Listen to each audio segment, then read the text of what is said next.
First, log in.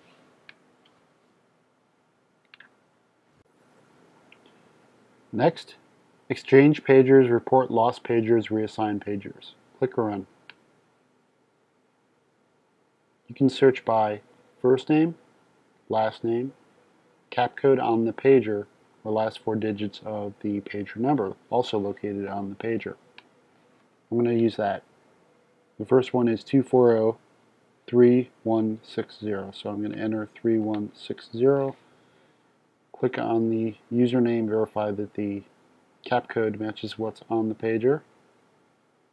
Click Add. Pager return, cancel service.